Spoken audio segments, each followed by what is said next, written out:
back to another video. Today's video is going to be a review on the Gundam Universe Shining Gundam from G Gundam.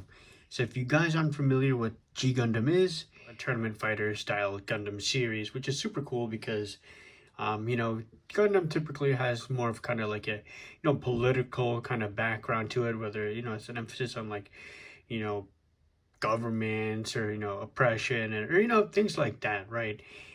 More like militaristic kind of ties, where this is just simply just straight up it's a tournament fighter style series, which is super dope. So this is the main protagonist Gundam in the first half of the series. If you guys aren't familiar with what happened, then definitely you got to check it out. I'm not going to spoil anything, but yeah, this is super dope. So this is the front of the packaging right there. You get a nice product shot of Shining Gundam with his shining finger. And then on the back, again, another beautiful product shot of, the figure right there. This is how the figure looks outside the packaging. So this is him in his normal mode right here. It looks really nice. Of course you could use, like a panel lining here and there, but for, a $20 figure, this is super dope.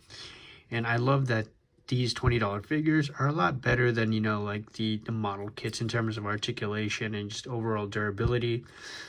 With other model kits in the past, like they're prone to breaking, and you're really only, meant to, have them on the shelf, right? There's definitely a good shelf presence, but with this, this definitely kind of leans more towards, the collector and someone who's gonna, be able to want to pose it and stuff like that. So this is super cool.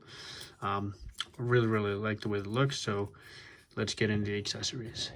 And right here, I don't know if this came off in the packaging, but I believe this is the second arm gauntlet right there. Of course, you also do get his back piece right here, which would just plug right into the back, as so.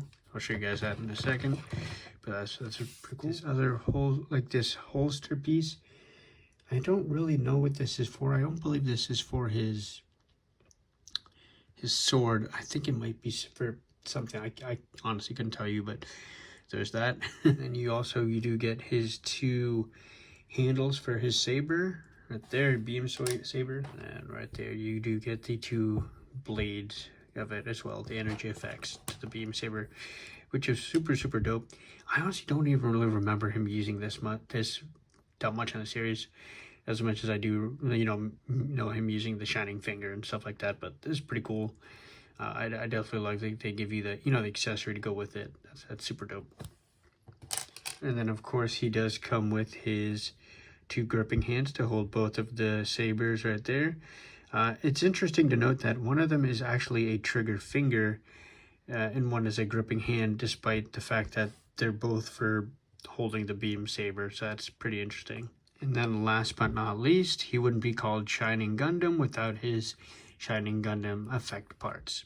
So you do of course have the shining finger, which he's known for, and you do have the additional mouthpiece for his Shining Gundam, like shining mode. I don't know what the actual term is, but that's pretty cool when he uses shining finger, that he kind of has an alternate mode.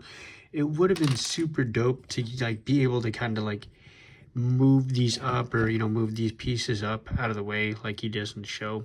And honestly, I feel like it would have been such a simple, easy thing to do. Like you could have definitely just had it flip out, and then this just kind of be able to move upwards to kind of give that the yellow effect parts.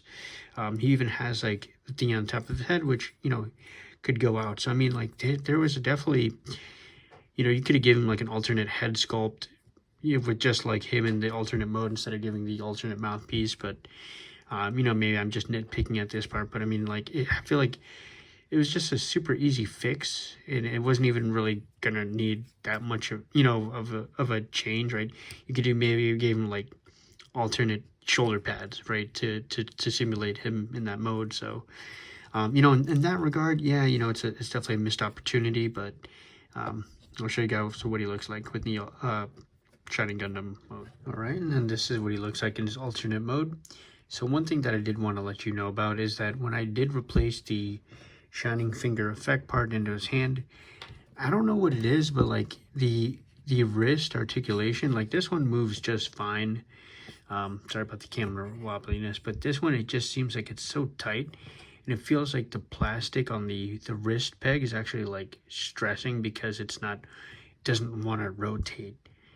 Like it'll kind of go out like hinge, but yeah, when it comes to the rotation, it just feels very stiff, and that feels weird to me. And I feel like like I said, it's like it's gonna break. So something to keep in mind, but you know, it looks pretty dope. Oh, let me go over the articulation. Silly me. So you do get like a bicep swivel. You get a double jointed elbow bend, which is super cool. For the heart articulation, you do go up and down, up, down, a little bit of tilt. For the ab articulation, there pretty much is none. Maybe a slight tilt, if anything. And then on the waist articulation, you do have the, no you don't. Yep, you do get a slight rotation. Again, this just feels super stiff, and it's actually the kind of like the inner working, not an actual rotation at the bottom, so that's pretty interesting that it's functioning like that. And then you do get these panel pieces that do move out of the way, which is pretty cool. I do like that touch. So it kind of helps with articulation. So you see it getting out of the way. So you do go up, you do get a 90, I would say like a 90-degree bend. And then for the leg, you do get a little bit of hinge and then a slight pivot. So really not much in terms of articulation. Again, if you guys don't know, this series is meant to be like a more like martial arts and, you know, kind of inspired Gundam series. So they're meant to do kicks and punches and flips and all that stuff. So, you know, having him being able to articulate is pretty cool. You know, it's definitely a nice touch to say the very least. And, you know, all in all, if you're a fan of G Gundam, you know, I highly recommend it. This, of course, and Burning Gundam are the most iconic from the series, aside from maybe like the Dark Gundam or Devil Gundam, as you guys may know it. So yeah, super, super dope figure. Again, there are some nitpicks and missed opportunities, but all in all, I do recommend it if you are a fan. So with that being said, guys, thank you guys so much for watching. Take care. Peace.